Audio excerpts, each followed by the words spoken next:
રાજકોટની ગોઝારી ઘટના અંગે તપાસનો દોર ચાલી રહ્યો છે। ગેમ ઝોનના સંચાલકોથી લઈને અધિકારીઓ સામે સકંજો કસાયો અને તંત્ર પણ સફાળું જાગ્યું છે। સમગ્ર શહેરમાં ફાયર સેફટીના સાધનોની ચકાસણી કરવામાં આવે તેવામાં રાજકોટના મેયર નયનાબેન પેઢડિયાએ TV9 સાથે વાતચીત કરી। તેમણે હવે ભવિષ્યમાં આવી કોઈ ઘટના ન બને શું પગલાં લેવાશે તે વિશે કહ્યું। રાજકોટમાં થયેલ અગ્નિકાંડ મુદ્દે આપણી સાથે છે રાજકોટના મેયર નયનાબેન, તેમની સાથે વાત કરીશું। કયા પ્રકારની જે ઘટના બની છે, ત્યારબાદ કોર્પોરેશને કયા પ્રકારની કામગીરી કરી?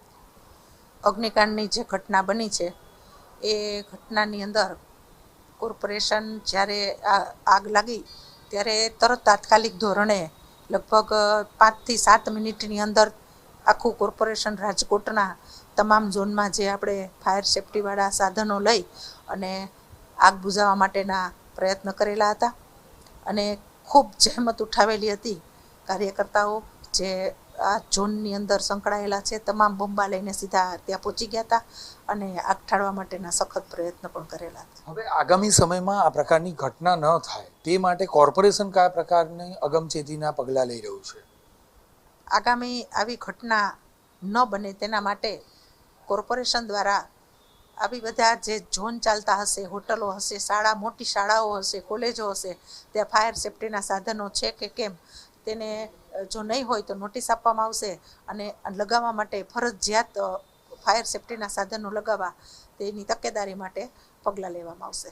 અત્યાર સુધી જોઈએ તો કોર્પોરેશને ખૂબ સારી કામગીરી કરી છે કે જે લોકો પાસે ફાયર એનઓસી નહોતી તેની ફરિયાદ પણ હવે દાખલ કરવામાં આવી, પણ એવું લાગી રહ્યું છે બેન કે દીવા તળે અંધારા જેવી સ્થિતિ અત્યાર સુધી ચાલતી હતી।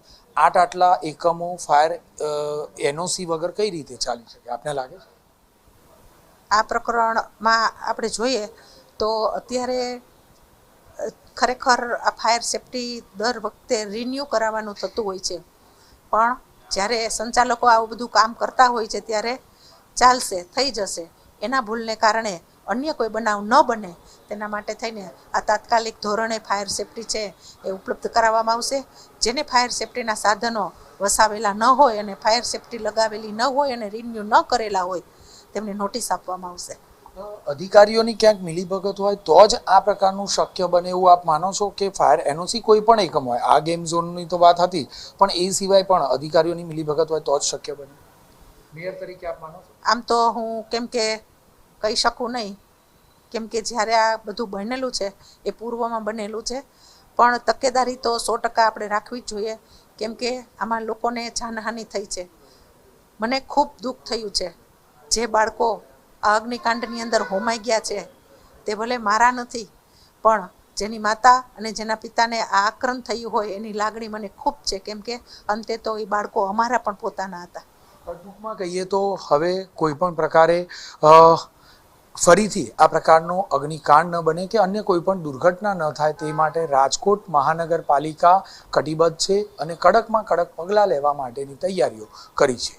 કેમેરામેન ભાવેશ લશ્કરી સાથે જિગ્નેશ પટેલ, TV9 રાજકોટ।